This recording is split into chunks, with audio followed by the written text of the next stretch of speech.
It happened a couple of weeks ago. It's happened to me more than once, but this was a particularly difficult example. I'm sure it's happened to all of you. I was running down Route 6 and I got stuck behind one of those large pieces of farm equipment being moved down the road, mile after mile with the traffic. Got backed up behind it. It was very frustrating. But of course, we can only be so frustrated because we know, my sisters and brothers, we know how important that equipment is.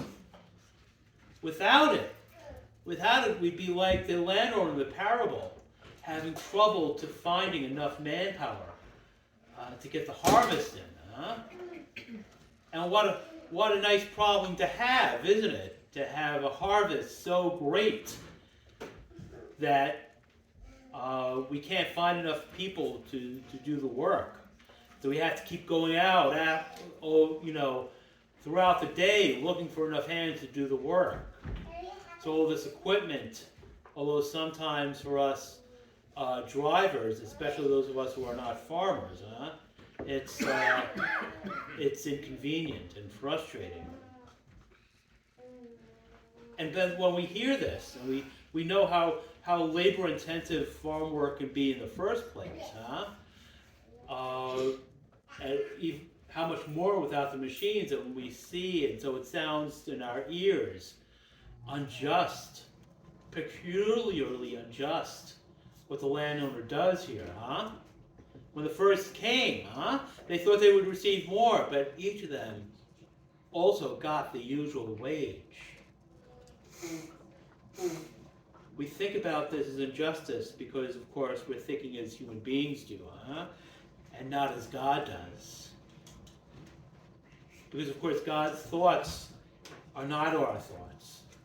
God's ways are not our ways. Indeed, as high as the heavens are above the earth, so high are His ways above our ways, and His thoughts above our thoughts. Of course, we know that the Lord is just in all His ways, and the Lord is just in all His works. Our Lord offers us the kingdom. He offers us heaven. That's our daily wage. And we can hardly expect more than heaven. God offers us everything. And we don't get much more than everything. Oh, my sisters and brothers, our God is not cheating us. Spiritual envy, thinking that because we're here Sunday after Sunday, as well we ought, taking full advantage of the sacraments, the sacrament of the altar, the sacrament of reconciliation, as well we should, participating fully and actively in Mass, as well we should, praying our rosary, praying when we get out of bed, praying at night, praying throughout the day, as well we should.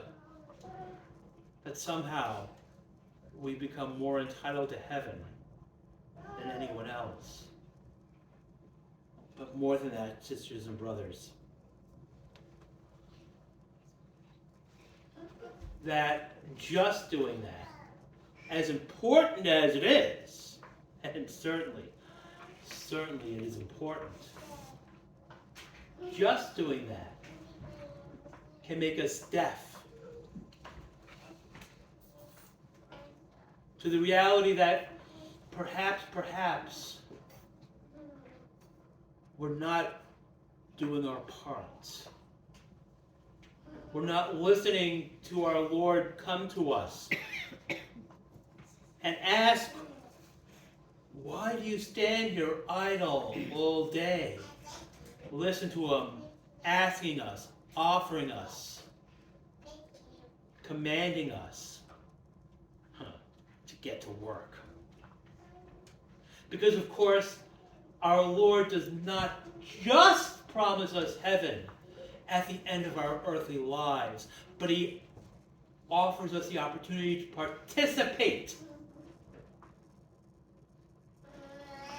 in his kingdom right now, to get in the fields, to bear the burden of the heat of the day. So that as we conduct ourselves in a way worthy of the gospel of Christ, we may seek the Lord when he may be found.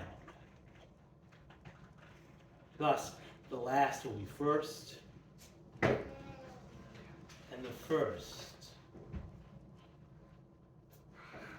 will be last.